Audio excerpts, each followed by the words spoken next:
Tech Podcast for Friday, November 10th from Sarasota, Florida. I'm Seth Johnson.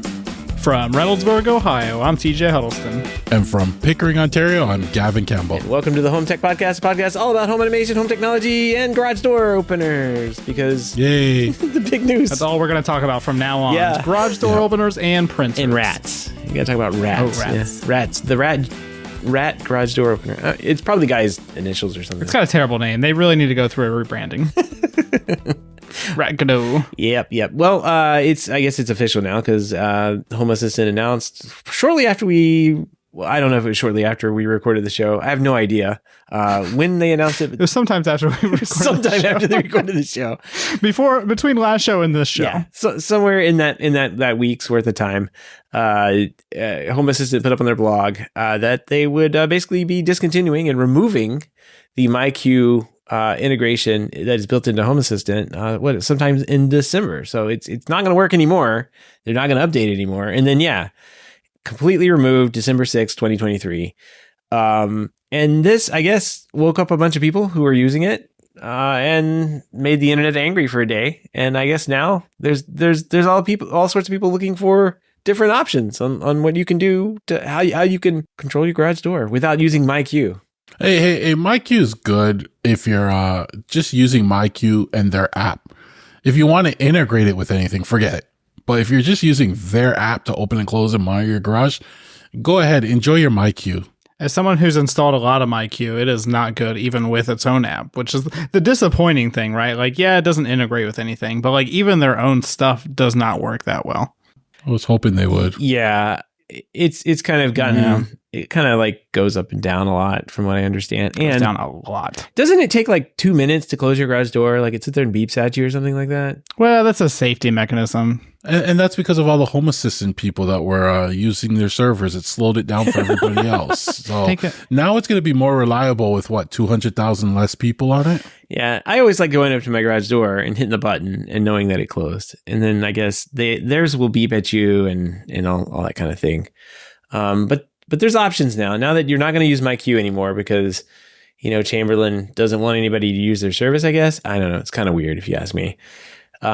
Just have an API. Have an API, guys. It's not that hard. They want people to use their service, Seth. They just want you to pay to use their service. Yeah. You're not going to pay for it. They don't want you. You're not a customer. Yeah, the ongoing RMR of garage door openers. I guess they're not content enough with having a virtual monopoly on literally every garage door opener that gets installed in America. They have to go for the RMR because why not? It's 2023 and this is America. There you go. Anyway, there are a couple of interesting products out there that you can get. We'll put a link to the article here over at The Verge. I read this one earlier. Jennifer Toohey went through and did a kind of a roundup of a bunch of these things. The one that we talked about, what was it, last week, was in that newsletter, was the Rat GDO, which is kind of what we were talking about earlier. I ordered one of those. I don't even have a garage door, but I ordered one. I wanted to kind of play with it.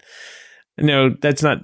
I guess it's like FOMO, I guess. I don't know. No, it's not FOMO. Like, I wanted to see what it does. You just got excited with the rest of us, didn't you? Yeah. We'll see if it ever ships. Because I think I waited just a bit too long and then ordered mine kind of after we had talked, after I'd thought about it. I'm like, you know what? It'd be fun to like see how this thing communicates and works and integrates. And at the end of the day, I'll have one of those, ESP32 things to play around with if I wanted to. So there's a couple of different options. She goes up here, a Meross smart Wi-Fi garage door opener remote. Amazon has their own. Am I saying that right? Meross? Meross? I always said Meross, which is pretty funny. There's a couple of other ones that they have here. Tailwind, the Tailwind IQ3 Pro, the iSmartGate garage door controllers, the Rat GDO Wi-Fi control board. And then I know that Connected makes one. It won't necessarily work with the MyQ one, but they might have an updated product in a few months that looks exactly like the one that they sell now that works with MyQ. So keep an eye on those guys too. Maybe we should get Nate on and have him talk about all the cool stuff that he's doing. But that's a really cool company. If you don't know about them, they make like these little security products that can integrate like old security panels and that kind of thing. And they came out with a garage door opener product. So it's basically the Rat GDO basically that you see in a nice little box, and has a bunch of other stuff in it, like a laser. Friggin' laser beams. $74 versus what, $30 for the Rat GDO, but it also comes with a case. You can't beat that. Yeah. That case is worth $40. Or you could use this little GarageIt Security 2.0 thing with any relay you want, which I think is kind of nice too. So yeah, that's what I normally use. But the problem is, like, typically the home automation relays that I had with Control 4, like you can see on GarageIt's webpage there, the GarageIt, they have a product for Control 4. It's $199. So it's like anything that like we used in the Control 4 world was always more expensive because you could buy the $30 GarageIt thing, but then you had to have a relay to turn it on and off, or a hardwire running there all the way back to your automation controller, which again may or may not have existed. So like I think I don't really remember how much they were, but they, like Control 4, there was another company called like Card Access that made a bunch of Zigbee stuff for Control 4, and they had some like in the few $100s worth of relay and contact relay extender things that were either battery powered or you can plug them into a device. And I'd use those all the time I think that's what I'm using at my house or I did use when I still open and close my garage door. I use that on mine. So you do have a garage door. You just can't use it right now because your stuff's all in there. So there are options out there. Go ahead and get rid of MyQ because they don't want to work with you unless you pay them, and it's not a good relationship to be in. So. And Wise had a garage door controller too. Did they? They really, yeah. Of course they do. They have you see the thing, they have everything, but no one ever talks about them, probably because it's in its own little walled garden as well. So they did. They had the one with like a sticker or something that you put a sticker on the wall. QR code. QR code. Yeah. So they use their camera. $55 normal. Yep. Oh, so actually, it's only $20 if you just want the garage door controller, but it's $50 if you want it with a camera. So but you'll be in the same situation. It probably doesn't integrate easily with anything. You'll still need the relay. Yeah. And if you need one of those stickers, it's 99 cents. Yeah, not compatible with the yellow learn button, which is what the majority of garage door openers I see have. I scanned the QR code they have on their website. That's the garage door sticker, and it brought me to a 404 page. So I hope their garage door openers still work. They probably forgot about it. They probably did. Yeah. I don't know. It's there. We'll put a link to that's actually not a very bad price either. So, but you'd have to team that up with the $30 GarageIt thing if you're going to deal with one of these. Well, that's what I like most about the GarageIt thing. At least you could use anything you wanted at that point. So if you wanted Z-Wave or Zigbee or Matter or whatever, you just switch out, your end device at least. Probably a little more expensive depending on what you're going to do, but a little more flexibility. Yep, I agree. And maybe I'd just like to hack things a little bit, as an integrator. That's what we had to do for the longest time is take a wireless door controller and hook it up to a relay because that's the only option we had. And that's what I do with the Zeus relay. It's so reliable that way. It's, I've seen some solutions out there too where people just really over-engineered something, right? Like it's when they start getting into Arduinos and spinning up coding and all, I'm like, that's just too much. That's overkill. That's overthinking it in a way. All right. So this is really funny. This is in Jennifer's story here. Whelan explained to me that he engineered a device that can speak directly to Chamberlain's Security Plus 2.0 openers. This is the Rat GDO. He also clued me in on the unique name. It stands for Rage Against the Garage Door Opener. I think that's going to be the show title. Mystery solved. There you go. There we go. That's the show title. That is brilliant. All right. Well, now that I know what it stands for, it's a fine name. Rage Against the Garage Door Opener. There we go. All right. Let's move on here. We got a couple of home tech headlines, a couple of like business related things, a couple of streaming stories. What do you say we get started? Let's do it. All right. First up, we got to talk about some court drama. AVA and Josh.ai filed their responses to the lawsuit filed by SnapAV right before Stadia there. And the lawsuit that they filed alleges that AVA and Josh.ai stole SnapOne's Sorry, I said SnapAV, SnapOne, SnapAV, and SnapOne. Same thing. Get us sued. Patents in trade dress, and then AVA basically, AVA and Josh.ai basically filed what you call affirmative defenses and said, yeah, we did that. So what? And I think that's kind of an interesting turn in the way this is. Come at us. Yeah, come at us. Come at me, man. DJ, you and I both kind of like read through this real fast, but it basically says, Ava said, yeah, we told you about this and you knew we were making it and it doesn't, you gave us rights to all this stuff. And then what Josh.ai said, you are our exclusive distributor, but we still have, our other channels that we sell to, like directly to our dealers. And I don't know. It seems kind of interesting, like the defenses that have come back on this. It's like they're basically point blank saying, yeah, all this stuff you said in there is true, except the parts where we, stole stuff from you. Yeah, it's interesting to see the rebuttals to this. And both Ava and Josh.ai have filed rebuttals against this as well. And they've both requested that this go to a trial. So maybe my prediction of this might be over by the end of the year is a little off, because they're going to take this all the way. Basically both Josh and Ava, said, we did this stuff. There's nothing wrong with what we did. There wasn't anything that said that we couldn't do it. And you're just going after us for no good reason. So it makes sense why this was all of a sudden, though, because we saw a lot of this stuff start happening very slowly and then all of a sudden just pulled from SnapOne's website. Yep. It's an interesting bit of drama that's in our industry right now. I don't really see if you look at like the remote being a square thing that stands up in a stand, I guess they look the same. And I guess you could possibly get confused if you didn't know that like one company made one and not the other. But it's still just a square piece of equipment. Like, I don't know maybe you could make a charger that lays down and doesn't stand up, like maybe that's something. I don't know. It's just really strange, like this whole thing. So yeah, and it's weird too, because like, I guess, the remotes, they look similar, but so does every other remote. Yeah, I was going to say, it looks just like everything else. You could honestly argue the new AVA remote looks even more similar to the Neo remote.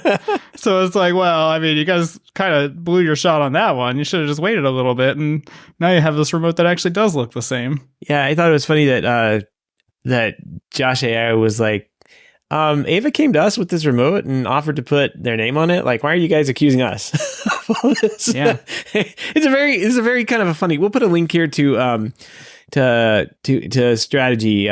I can't remember his name. Ted over there at Strategy. He kind of went through this. He definitely writes with more color, for industry stories than you'll get off of the trade rag like CE Pro or Resi Systems or something like that. He's not out to make friends, I guess, but he always has fun things to read, and he goes through this in pretty good detail, I think. Yeah, crazy that the original complaint is 73 pages of allegations. Yeah, they went all out. It sounds like they just threw everything at the wall, and they're like, hopefully some of this sticks. Yeah. Well, I guess with them filing the affirmative defenses too, it kind of like knocks the wind out of the sails on that, like. I think from what I remember, that means that you'll be able to, like, it kind of like kills getting any money back if they win, or if let's say Josh or Ava lose or something like that, then there's not really, from what I remember, there's not really any way, or it kind of lowers the damages or something like that, because they had this affirmative defense. I don't know.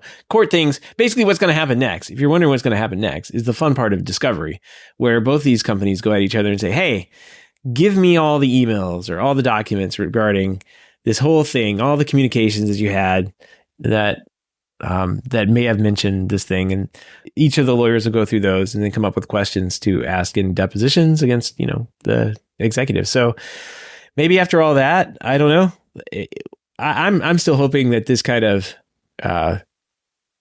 gets resolved mutually, like everybody backs down, because it doesn't make any sense. It still doesn't make any sense to me. This whole lawsuit doesn't make any sense. Like, people are lining up behind Control4, people are lining up behind Josh and Ava, and it's like, why? You're both trying to do the same thing. You're both trying to make a remote and turn on and off TVs. Like, yeah, it's just over the silliest of thing too. It's a remote. Who cares?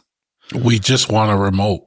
The majority of people don't even care about remotes anymore. Yeah, exactly. It's a dying industry. I mean, I don't understand. It is the dying industry because most people are using Apple TV remotes or their Fire Stick TV remotes. They're not using these remotes, these fancy remotes anymore. And I get it. Like you're going after like a smaller market and you got to defend it and whatever. But like, I don't know. This whole thing seems silly from the beginning. Yeah, and I just don't. And I'm not like a Control 4 dealer, but I guess I just don't see why you would choose the AVA remote over like the Neo remote, for example. Maybe other than like availability or something. But like, as a dealer, why wouldn't you choose the one that's obviously more integrated with your product? Like the AVA remote, you can download the Control 4 app and stuff like that, but it's not like, I don't know, it's not a native remote, right? Right. It's so definitely not the same. Better performance out of like a Control 4 Neo remote. Exactly. Like it would be like using, you can use their touchscreens. Like they have these horrible touchscreens, and I will say they're horrible because they're really old. They need to update. They're always awful. Yeah, everybody's control systems touchscreens are pretty horrible, unless you're paying like $10,000 or something for one. They're just, I don't know why you'd pay that much. But iPads are so much better. Like, but the problem is the iPad's not native, and you can't like walk up to it and wake up and stuff like that. No, it doesn't have all these little extra sensor doodads in it. It doesn't have like.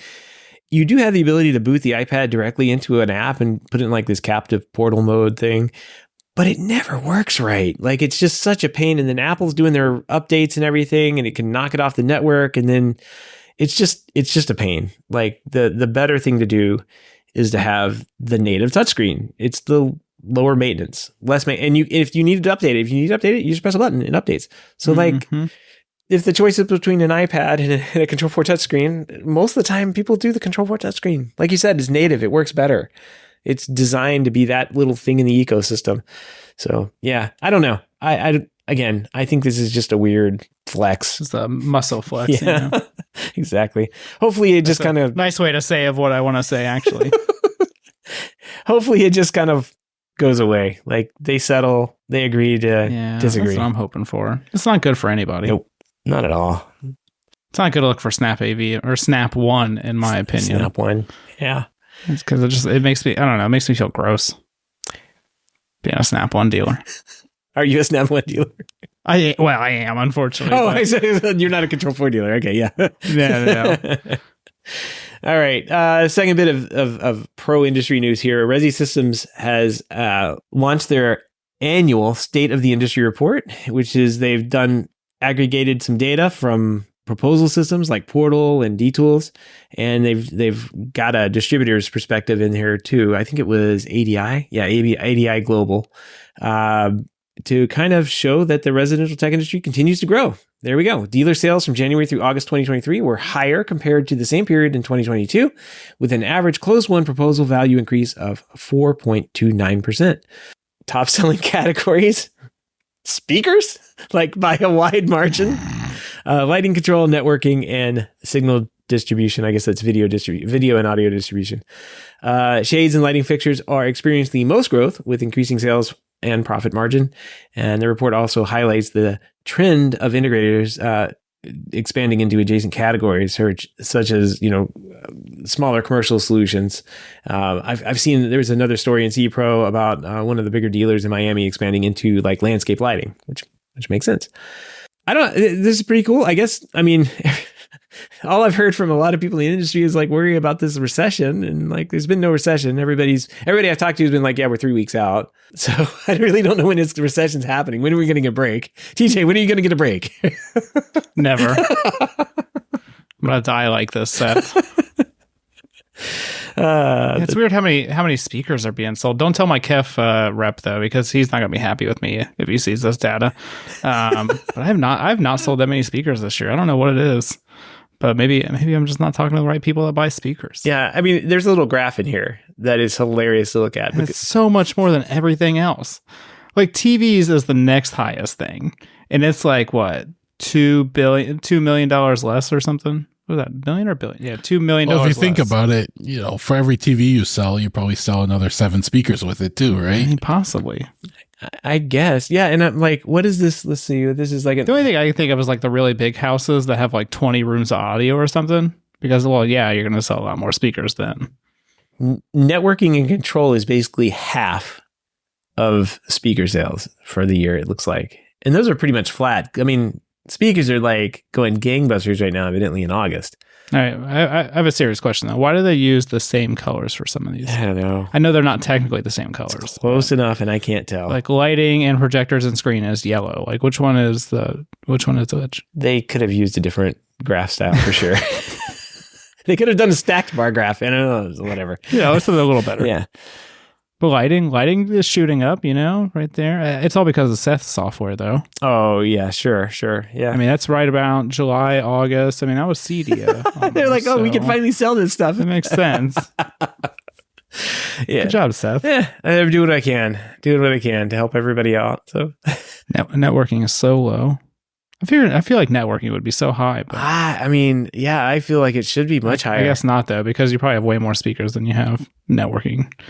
Like you put like 20 speakers in a house, but you're not going to put 20 access points. Right. That's what Gavin was saying. You install. Well, see, like some of these speakers too, it costs as much as a TV. So like, yeah, that's true. Maybe that's how they're getting those numbers. It's like, oh, especially if you're a friend James over there in the UK. That guy's selling like $1 million speakers. Yep. All right, well, let's move on here. Let's talk about some DIY stuff that's actually pretty cool, besides selling speakers. So much cooler. This is actually cool. Google is introducing its new generative AI updates into Google Home and Nest to help make creating smart home automations easier. There we go. The new feature called Help Me Script allows users to request a personalized smart home automation prompts using natural language. This is kind of cool. Google announced this a little while back, and then I guess it's kind of rolling out right now, and people are able to use it. But Gavin, you and I were talking about this before the show. Like Google announced this little scripting thing, and it's basically YAML. Yay! So everybody was super excited about that. Yeah, and yeah.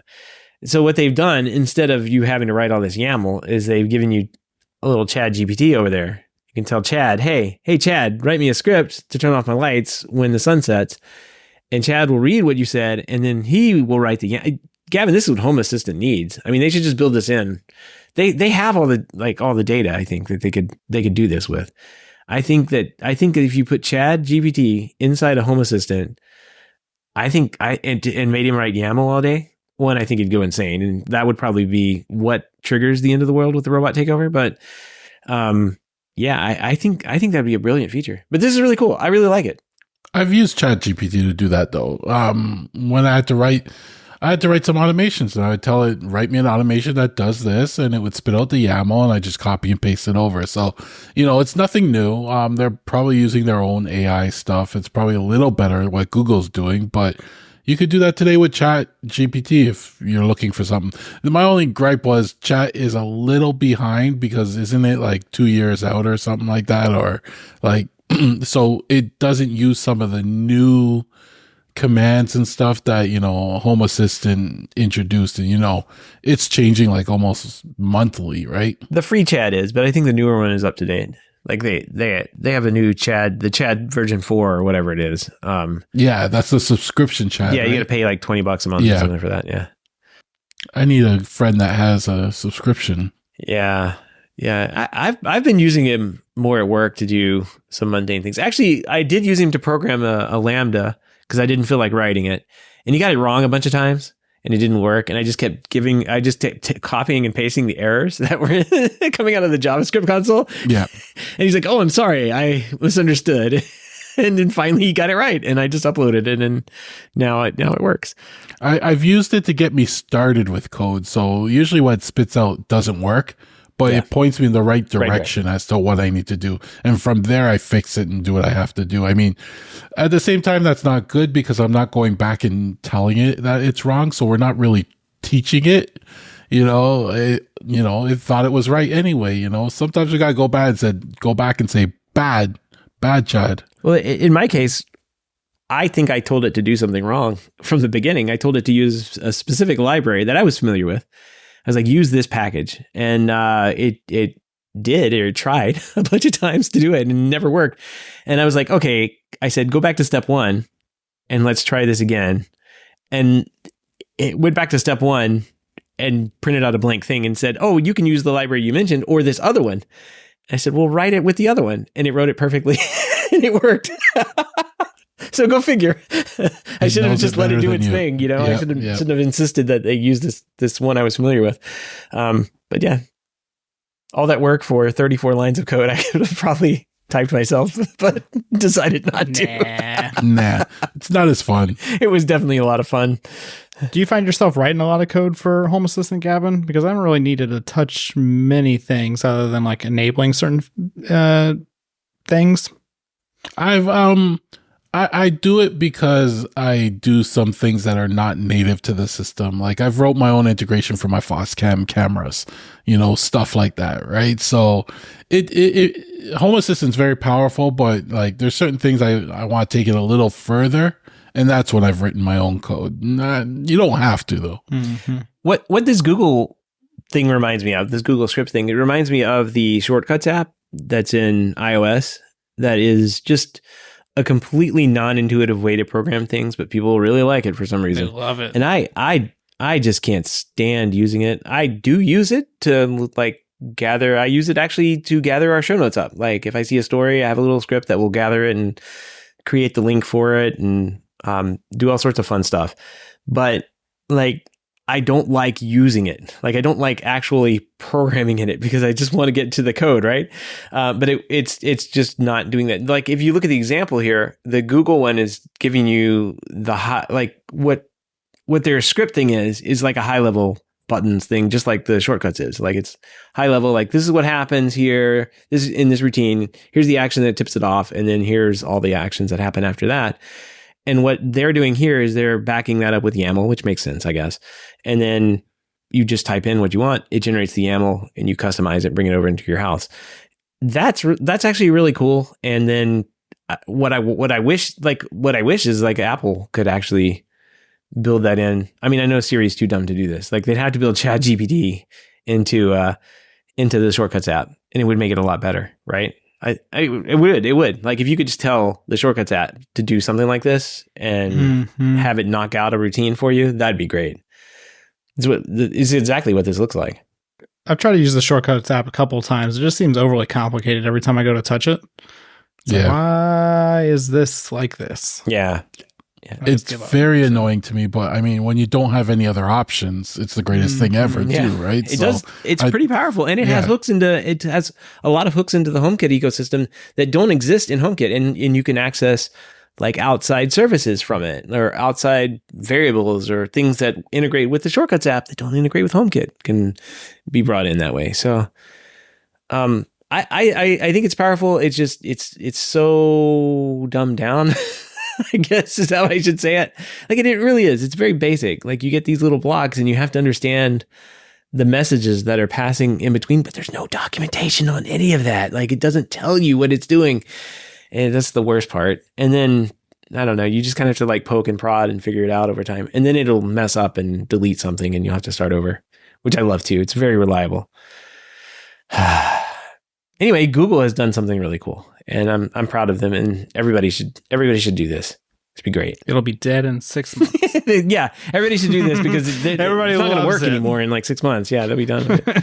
Like, well, that costs too much to do. All right. Well, speaking of things that cost too much, Disney has announced its plans to take full control of the streaming service Hulu, acquiring Comcast stakes of the platform. This move gives Disney complete ownership of Hulu and allows them to further expand their dominance in the streaming market. And then from what I understand here, Disney will start testing a new combined Disney Plus and Hulu app next month. So that is on the horizon. You're going to get those Hulu shows right up into the Disney app. It's probably going to cost more too. Let's just say it's going to cost more. I like to feel good in knowing that, the increase in my subscription fees help pay for this too. I'm part of the team. It's basically like you're a small owner of Disney, Yeah.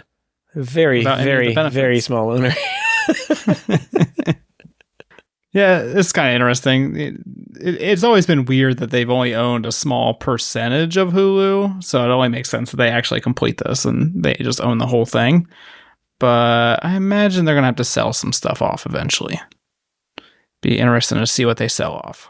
Well, it's interesting too. Like, there's a lot of technology behind Hulu and a lot of technology behind Disney Plus that's probably duplicated. A lot of people, so there'll probably be layoffs in the future there. But probably a year or so down the road, maybe 2 to get the technology integrated together. But again, it's just like CDNs and streaming apps. Like, I don't know. It's probably not hard for them to add. Well, we know it's not hard for them to add product into their apps, right? They can add whatever they want. They just got to put the data in there. So it's really, really strange. We're kind of coming back to having just a couple of cable channels. I mean, streaming apps. What a shock. What a shock. Exactly. Nobody saw this coming. Money. What are we going to do? Can't live without it. All right. Warner Brothers, another streaming news. Actually, this isn't streaming news. This is over the air news. Here we go. Warner Brothers, Discovery, Lionsgate, and Gray Television are partnering with free TV networks to launch 2 new free streaming and over-the-air TV networks. The first is called The 365 and will feature African-American programming and Westerns. Odd combo, but there you go. And we'll launch New Year's Day. The second network, called Outlaw, will cater to male viewers with a large collection of movies. And the channels will be available free over the air and eventually made available through streaming online, but they haven't given any details on who the partners. Like, it's probably going to be Pluto. Let's just throw that out there. They're going to pick it up. They haven't announced who those streaming partners are going to be. So, 2 new channels coming to you. I thought this was an interesting story because, as they mentioned, they're going to be broadcasting over the air. They're going to have these 2 like channels over the air. That's actually pretty cool. Like, you can still get good HD TV and movie stuff with that antenna. I'll be able to finally put that antenna installed to use. Maybe I'll check out like the Tableau or something with it though. Right now I'm using the HD Home Run, so it's a little bit not the best interface and everything. So be kind of cool to get this to watch this over there. Hopefully they bounce some of these signals off Lake Ontario so we can get them over here across the border too. I'll just get one of those giant antennas and send it right over to you, Gavin. All right, cool. All right. Well, each week we have to find somebody that matters, and this week we're going to give it to Switchbot. Switchbot matters because they're the first one to say they matter, I guess, here, because they're announcing that the Switchbot S10, the cool little remote robot vacuum that has like the exterior tank that hooks up to your water line and everything, that's not going to be out for another year, is going to join the Matter family. So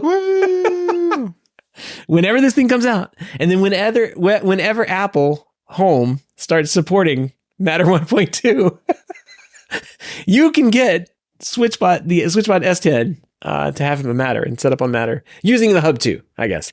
But, yes, but you'll still have to. Yeah, I was gonna say you'll still have to use their hub. I think this is actually kind of smart how Switchbot does this, where their devices use Bluetooth and they have the hub to actually control stuff, because then they can just add Matter to anything. It's like, well, it works with our Matter hub, so bam, there you go, Matter. That's how anyone with a hub pretty much is going to integrate their devices into Matter. Like Xiaomi could have all their devices on their hub and then add Matter to their hub and expose it to everything else too. It's a little cheat way, but it works. And, Switchbot is the first to say that they will have a Matter capable robot vac, but I wonder if they're going to be the first to bring that to actual market. What happens if another company comes in, swoops in, and they're the first to market? Who gets the first title? According to some readers, Switchbot can't even claim like the built-in water disposal and stuff because other companies supposedly have it. I guess what was like Roborock had one, but it was like an add-on kit, and then somebody else was saying Dream Tech had one as well, but I didn't see it on their website.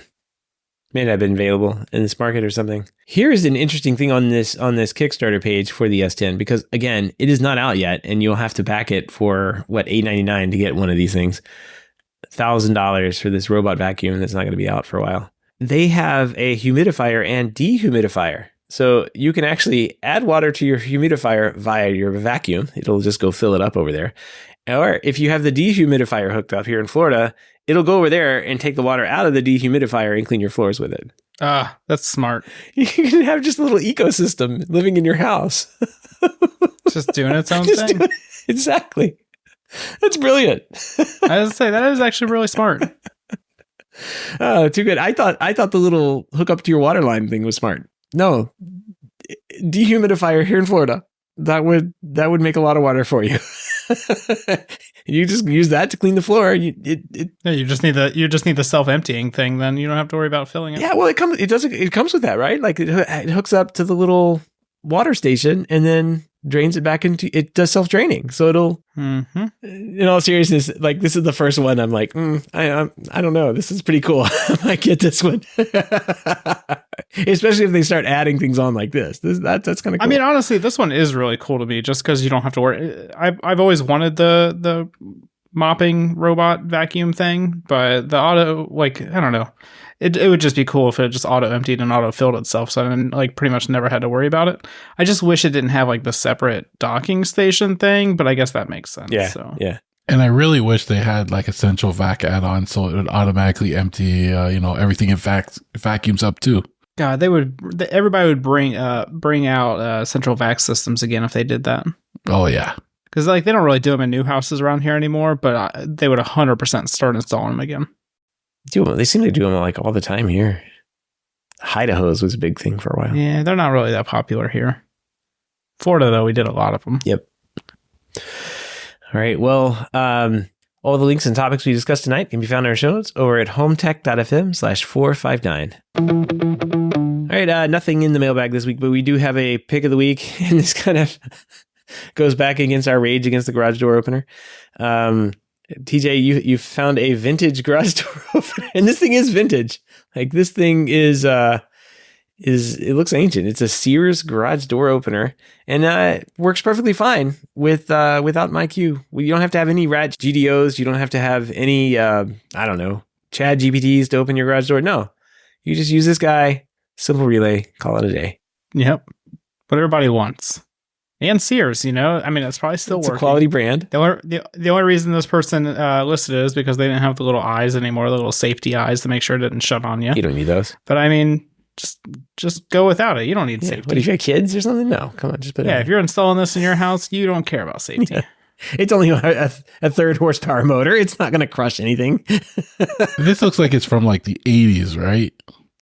I mean, it's brushed wood grain. I don't think how. Yeah, it's like brown and orange and yellow. Like those are those colors. Yeah, 70s. Yeah, around I mean, there. look at the control. It says digital control, guys. I mean, you might not even need a relay for this. It probably just has a built-in. Yeah, it comes with the relays.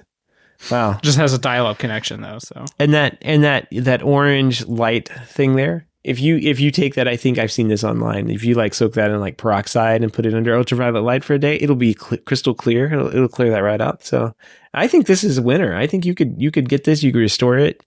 Look nice. Well, Seth, it is on your way because I purchased it and I'm sending it to you. Oh boy! I'll add Put it to on my your shelf. I have a one of the ancient garage door openers too, and it's an overhead door legacy. And I'll put a picture of mine in the show notes too. I don't really use it anymore because I don't open the garage door anymore. Thank you, overhead door company, since 1921. I think it said 1921. I don't know. It's hard to read. It's got stickers all over it. I should probably paint it wood grain, make it look nice like this one. There you go. You got some nice decals on Amazon. Just yeah, just put some vinyl stickers on it. I'd like to wrap my garage door opener, please. That might be a project I can actually finish. Your wife's going to be like, wait a minute, you did that instead of this other thing? Yeah. And you got this one done? What the heck? Exactly. All right, let's move on here before I get in trouble. If you have any feedback, questions, comments, picks of the week, or great ideas for the show, give us a shout. Email address is feedback@hometech.fm, or you can visit hometech.fm/feedback and fill out the online form. All right, project updates. I know, TJ, we definitely have to follow up with you about your excursions into finding something other than Blue Iris. I am still looking for not Blue Iris options. I haven't had a lot of editing to do last week, so I wasn't able to use any extra time. I may have had to look for anything else. So I'll try and find something. And then I also spent some time doing some Christmas light stuff, and I think I'm gonna. I've got like the Pixel LEDs that I'm gonna put up again this year, but I don't know. Like those seems there's not much you can do with those. I don't know. You can go crazy with like one of the big controllers that does all the X-Light sequencing and that kind of thing, and I've done that. I just don't know if I want to do that. But when I was looking online, there's all these like little there's all these people doing like projection mapping. So I'm thinking, instead of Christmas lights, stay with me, guys. Stay with me. Instead of Christmas lights, I'm going to stick just a dang projector out there and project Christmas lights onto my house. Genius. And then I could just pretend that I did all the work, but all I had to do was draw stuff on a projector. And in fact, I was watching somebody, and he was like, I just paid this guy on Fiverr and they just did all this stuff in Adobe After Effects. I'm like, yeah, this will be easier and cost way less than me going out and spending money on pixel lights, I think. It's so nice that you live in an area where you can leave a projector out in the front and it will still be there the next day. You put it in a box. And not like get like ruined by weather either, right? Yeah, I mean, that's the first thing I thought of. Not even like the theft or anything, but just the weather. Oh no, mine will be gone before the dark hits because they don't want to come back in the dark. They'll take it during the day. So I found a couple of companies. I've been looking around, and there's a couple of companies that do like a turnkey solutions for what you guys are worried about. So they make the lock boxes. They make the little lockbox things you put whatever projector. They can sell your projector in there too. And this is Luxido. They have like a little thing. They have an online software. It's like turnkey. It starts at $26.99, which is expensive. I'm not going to do that. I'm going to do my own box. I'll lock my own projector up. I can do that. Oh wait, $26.99. Anti-theft is $300 more. So you need that, Gavin. You're gonna cost more. And then they have other options too. You can basically buy the box that will project the stuff up there for $1,000. It looks like, which has the software and everything. I don't know. I'm gonna give this a shot. I gotta run my projector outside and see if my projector is even bright enough to do this. If it is, I think I'm gonna do it though, because it looks fun. And just project the lights up. You don't have to decorate anymore. You just project the lights up. You're fancy, Seth. I would think about hanging like Christmas lights for like 5 years in a row before I would consider buying this. No, I would do this. You put the projector outside and it just sits there and it projects. You don't have to go hang them. You don't have to take them down. But it's so much, Seth. But I already have the projector. Like it's already there. I don't think I need a $3,000 system. I'm not saying I'm going to do that. I definitely need this $3,000 1080p. I've already been on Alibaba looking for projector enclosures, so I'm sure I could find something less from China. Anyway, that may be a project. I don't know. We'll see what happens. All right. Let us know when you don't do it. So how goes the Blue Iris search? We got to talk about that. Well, I finally bought it. Shame. So yeah, that's what I thought. That's what I thought the whole time I was setting it up. I was like, this is disgusting. But now I returned the Synology unit. I was like, I just can't justify paying the $600 for it when it's limited like that. And so luckily I had my old Plex server and I wasn't doing anything with it because I just don't care about Plex anymore. And so I repurposed it to a Blue Iris server. So I didn't buy anything minus a PC case, which was kind of nice. So I had a rack mount computer case, but I didn't want to keep that around because it's bulky, ginormous. Yeah. But it's been working all right. I literally just got it set up like today, and I got my cameras added, and that's pretty much it so far. So I'll have to schedule a consultation with Mr. Gavin here to set it up for me because I'm not going to do it. He's going to make it sing. Yeah, he's always good at that. And then my quest for electricity has continued. I've formulated a game plan, running a new breaker for the den so I can run my space heater. I don't remember if we talked. No, I think we missed that. Everybody was talking about your space heater. I'm like, TJ probably has an update about your space heater. I forgot about that. All right, so the Govee space heater is great. The app works fantastically. It doesn't integrate with Home Assistant, which is whatever. I don't really care. I need it to like schedule to turn on and off, and I'm fine with that. But the problem is that my old janky house is wired pretty much to like all one breaker. And so like, for example, my laundry room lights, my kitchen lights, my living room lights and TVs, or like outlets, I guess, and my den are all on the same breaker.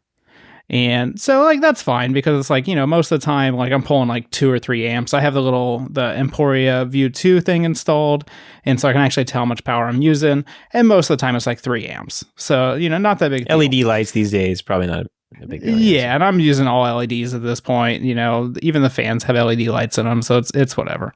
I think like even if I have like all my computers on it, it maybe tops out at like 4 amps. But you know, it's not an LED light. I don't know if you know this, Seth or Gavin, but space heaters use a lot of power. And so a 1500 watt space heater, which is what this Govee one is, uses 12.5 amps of power. And it's weird, though, because it's usually after like a couple hours or like an hour or so, it'll kill the breaker. But you can see it on Emporia where it actually jumps up. And so it'll be like, 2 or 3 amps, everything's fine. Space heater turns on, it goes up to like 18 amps. And then it's just like, oh, it's probably not supposed to do that. Yeah. Can't you automate things to turn off whenever that space heater turns on? I could, but you don't need the fridge during that time, That's right? not how a breaker works, technically. Yeah. I could, but I would need to turn off all the fun stuff. So I'd have to like turn off the TV and like the computers and stuff like that. Because the lights don't take anything. Fun or heat? What do you need? Yeah. I know. But so what I'm going to do now is I've got some free space on the electrical panel. And so I'm just going to run a dedicated outlet for the den. And then whenever we redo the den, I'll just rewire the whole thing. But I want to install a mini split anyway. And the mini split would be nice because then I'd get heating and cooling. So I'm just going to go ahead and run the power for like everything. I'm going to run a dedicated outlet or a dedicated breaker for the den, and then I'll have a dedicated breaker for the mini split whenever I add that. Everything will be fine. Take very much. I think I want to say mine was 120, like a mini split, 120, 30 amp or something like that. It wasn't much. Like a mini split. Yeah. Well, it depends on which one you use. So like the room is very small. I think it's like 200 square feet. So I need like a 9,000 BTU mini split. And so like for that, you can actually just run off a regular like 15 amp outlet or a 15 amp breaker. Okay. Yeah. I think which is crazy we had to like pull to think about, but new wire for mine. I mean, it's cool in the garage here too. It does well, but it's still 110. It's not like a 220 pull, and like it was easy. You just had to add like a 20 or 30 amp breaker in. Yeah. And that's what I'll do. But I also have, because it's an old house and the electric's kind of weird, I have a 40 amp breaker in my electrical panel that I've turned off like 4 days ago, and I don't know what it does. So I'm hoping it does nothing. That'll free up a lot of space. Yeah, right. I was wondering if I like turned off my neighbor's power or something, like, some agreement they had like 40 years ago. Just like, but I don't know what it goes to. So I might have an extra two breaker slots available. Usually they have that for like a dryer, sump pump. Stove, not sump pump, but a pool pump or hot tub if there was one at any point. Well, I'll let you know if a hot tub appears all of a sudden, but all right, there you go. You have a line for it. But no, the furnace still works. Our water heater is actually gas powered, so I don't have to worry about that. I don't know what it goes to. So, and when I have it on, it draws some power, but it's not very much power. So you have to get one of those. I don't have mine sitting here, like one of those wire toner things that hooks up and you can tone the wire from the breaker.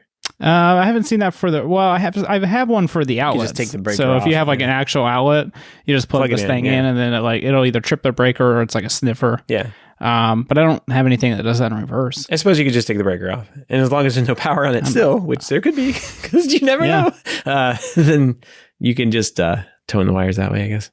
Find out where they go. Yeah, but I don't know what it does. Find out. But that's my plan for the den, and we've had a couple nice days here, so I'm hoping to knock the electric out. Nice. Shouldn't be too bad. What about you, Gavin? What have you been doing? Not much this week, but sometimes in the smart home there's I call these like hidden costs or extra costs. So I bought some curtain blind controllers, right? So I got the Show Me ones, and I wanted to get my guest bedroom curtains automated too now, the last set I had. So then I found out the rod on there was not thick enough, so I had to go out and buy. Oh, you need thick rod. I had to go buy new rod. So I went and bought new rod, and I put the rod in, and then I found out the curtains that were there were not compatible, and the rod was too big for those curtains. So I had to buy new curtains. That's always the problem. Your rod's too big. So my simple, cheap project turned into a much larger project. It took about 2 days before the wife realized I changed the curtains in that room. Yeah, but she did compliment me. She said, nice color and, good choice, but she doesn't know why.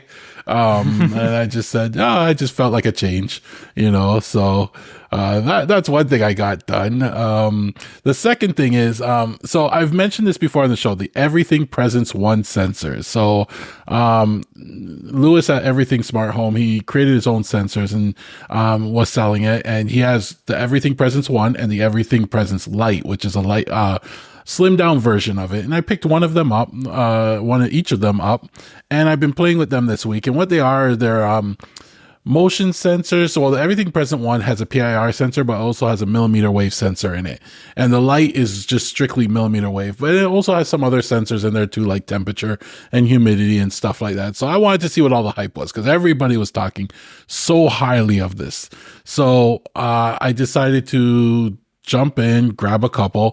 First thing I did, the pros first, they're very fast. So because of the PIR sensor, I found that they pick up really fast. As soon as you walk in a room, it picks you up.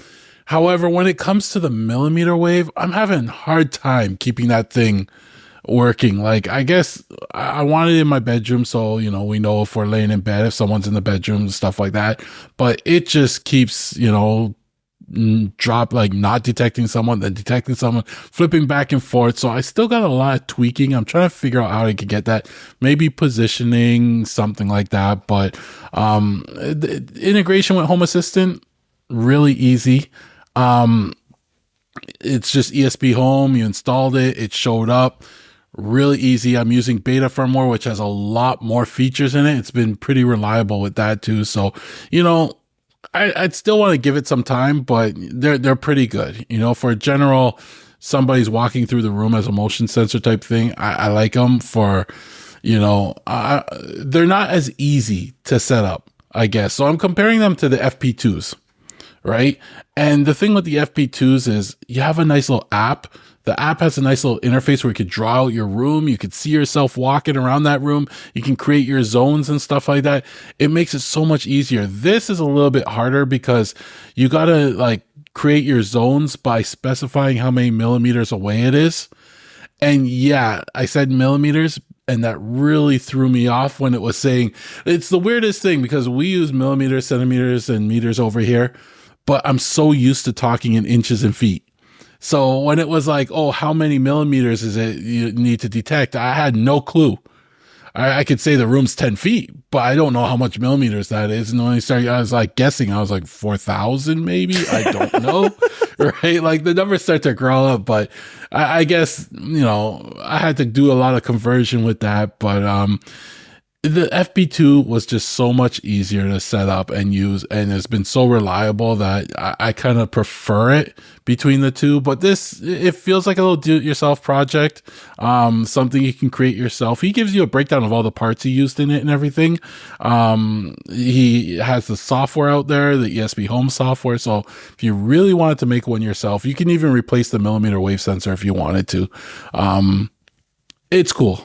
But for the price, I'd probably go back with the FP2. Could put one on that handles feet instead of millimeters. Yeah, or just adjust it too. But some of the cool things I've seen, because this is based off ESP32, they have open, what do they call it? Open pins, I guess, on the board still, that they can add other stuff. So I've seen, he showed a video where he added a microphone and then used the microphone for Home Assistant.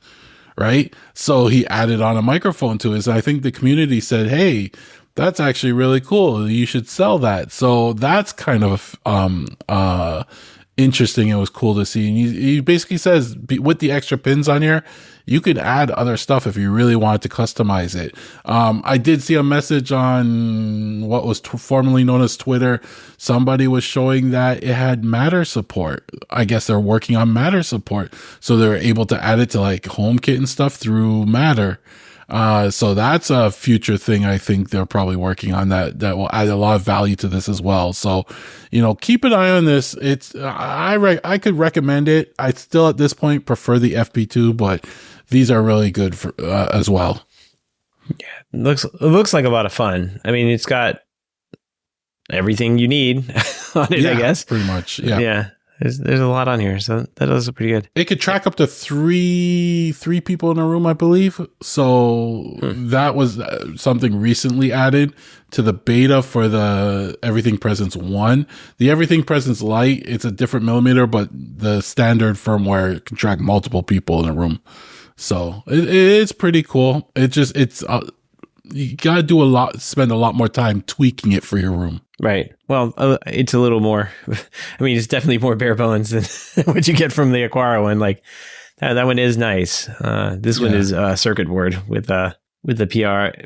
And I had to assemble it and everything. I even the Everything Presence one, I ordered it without the case, so I 3D printed my own case. He has the print files out there on printables where you could just download them and print them. And if you want to make a custom case, you can adjust it so you can have your own type of stand or whatever you want, right? So it is a fun little project. Oh, the little cases look nice though that he has here. They're like they look pretty good. They look similar to the Aquara one, where it's got the USB thing on it that you're going to see everywhere, but it has like a little stand and it's instead of round, it's a square. So that's nice. Yep. I printed my case in black so it blended in more where I was putting it, so you have options. It's nice that you have options. Oh yeah. I guess there was a kit with the case that sold out, but you can buy the case and a kit separately. I don't know. That's weird, but you go $9 for that. And I think it was like, what, 70 something for the other? Yeah. $76 for the Presence 1 kit. That's cool. It came from the UK. It took about 3 weeks to get here, I think. More ESP32 development boards being sold. Yep. Got the RAT GDO. You got the Everything Presence 1 kit. Well, that's cool, man. I might order one of these because I really like the millimeter wave thing. I'm weary about the setup process you just described though, because I don't want to deal with millimeters. Maybe I don't know if it says millimeters because of my Home Assistant is in, what is that, Imperial? Or is that yeah. And maybe it's just set to millimeters, whereas if you set it up, it will use whatever you have configured in Home Assistant. So it might change it to inches at that point. Interesting. Okay. Order it anyway. Yeah, I'm gonna order it. I mean, that's pretty cool. These things are really cool. I really like the millimeter wave radar stuff. It really does work well. And for presence detection, having the PIR on there too, it's a little temp sensor for good luck. I mean, it seems like a really win-win of a product. I use millimeter wave here in my office, and with the PIR, the lights would always turn off on me because I would be sitting still or whatever. With the millimeter wave, it never is a problem anymore. The lights stay on when I'm in here. I do have an update on my my millimeter wave thing. I forgot to mention. Remember I was saying like my wife was not happy with it because it would basically cut off when you went, like you would walk out the door and it would just cut off instantly. And she's like, why is this doing this now? She's like, I just wanted you to like leave the timer on longer so the lights wouldn't turn off like when so the lights wouldn't turn off when you're like on the far side. And so I put the millimeter wave on the far side and that did a great job of detecting when you're in the room. Perfect. But what it wasn't doing really well was like catching you as soon as you came in the far end of the room. Like it didn't do that, or we just happen to have like an in-swing garage door that's made of metal that probably blocks it. And so like if that's open and we walk into the house, it doesn't catch you then either. So sometimes the lights didn't come on. But I still had the motion detector sitting up there and I just wasn't using it. So here's what I did. This is the genius thing. No programming. Well, I did a little bit. I just said, when the motion detector is motion, turn the light on. Done. And then I left the programming in there that says when the millimeter wave thing says, you don't detect anything, turn the light off. And it works great. There's been no complaints. Like even if we leave the door open, the motion detector catches you and the light may stay on a little bit longer. You close the door and you walk out of the room, the light turns off. Genius. That's all I had to do. 2 sensors instead of 1.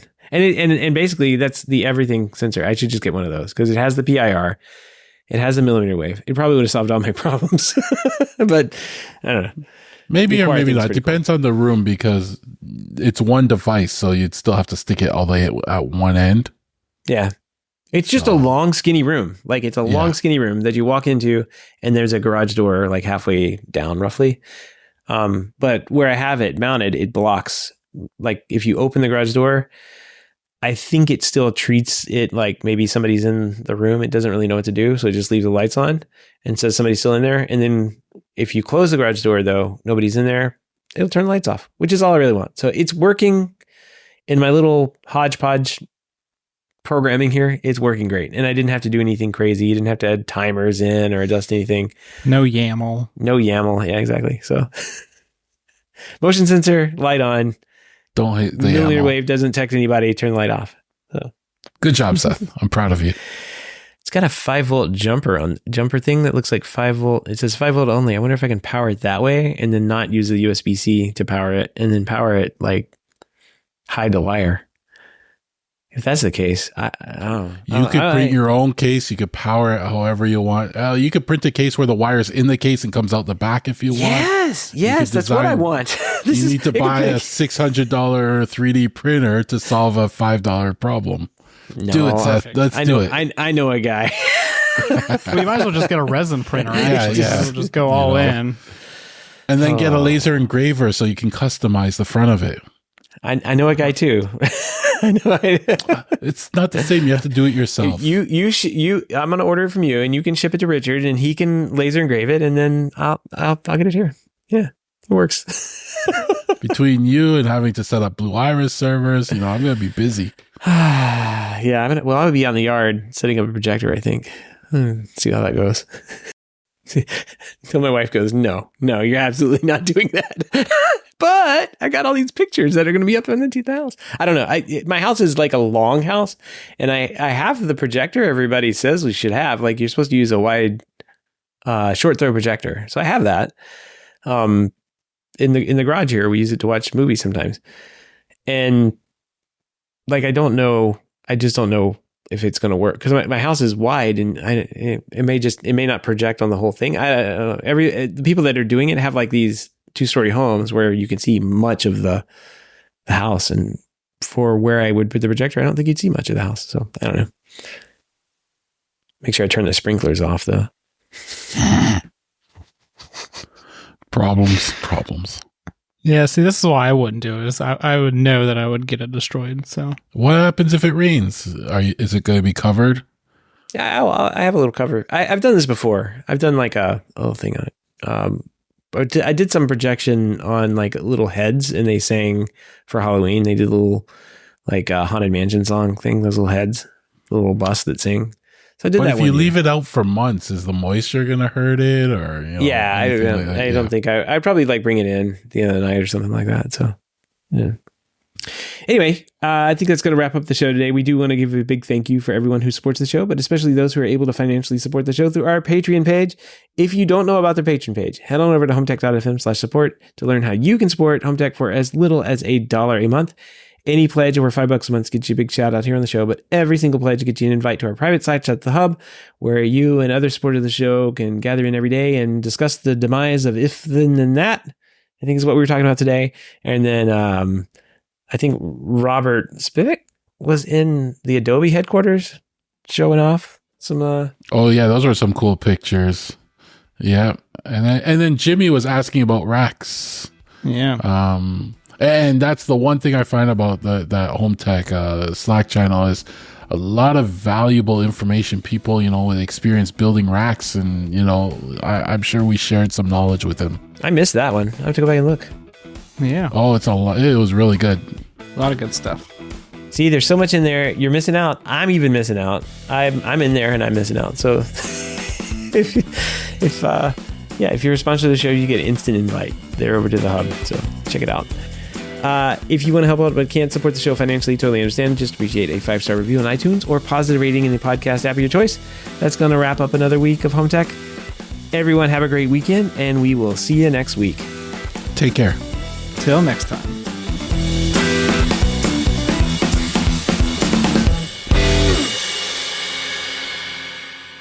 You know what I just forgot that we did not talk about? What? The death of Z-Wave. Mitch Klein and everybody else getting laid off. Oh. Let's save that for next week. Add it to the notes from now. Oh, man. Here, I'll add a... Death to Z-Wave. The death of the... No, Death 2. They got rid of Mitch Klein. Down with them.